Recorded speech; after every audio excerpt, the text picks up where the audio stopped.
ভারত ও পাকিস্তানের মধ্যে সাম্প্রতিক সংঘাতের প্রেক্ষিতে শনিবার দুই পক্ষের বৈঠকে যুদ্ধবিরতি চুক্তি স্বাক্ষরিত হয়েছে, যা যুক্তরাষ্ট্রের মধ্যস্থতায় সম্পন্ন হয়। এই চুক্তির ঘোষণা দেন সাবেক মার্কিন প্রেসিডেন্ট ডোনাল্ড ট্রাম্প, যার ফলে কাশ্মীর অঞ্চলে চলমান সহিংসতা সাময়িকভাবে থেমে যায়।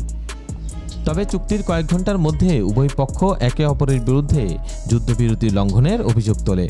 ভারতীয় সেনাবাহিনী দাবি করছে পাকিস্তান নিয়ন্ত্রিত কাশ্মীর থেকে ড্রোন ও গোলাবর্ষণের মাধ্যমে হামলা চালানো হয়েছে, যার জবাবে ভারতীয় বাহিনী প্রতিরোধমূলক ব্যবস্থা গ্রহণ করেছে।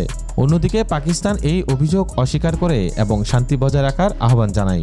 এই পরিস্থিতিতে কাশ্মীরের বিভিন্ন অঞ্চলে বিস্ফোরণের শব্দ শোনা গেছে এবং স্থানীয় জনগণের মধ্যে আতঙ্ক ছড়িয়ে পড়েছে।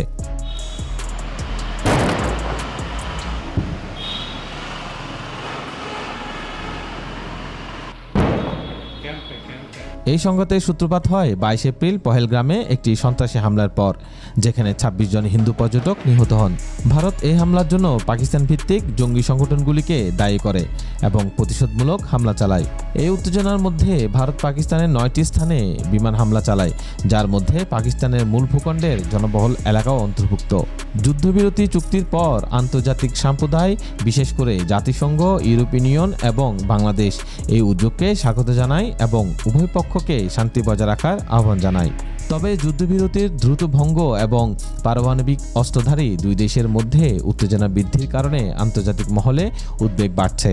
বর্তমানে পরিস্থিতি অত্যন্ত জটিল এবং অনিশ্চিত।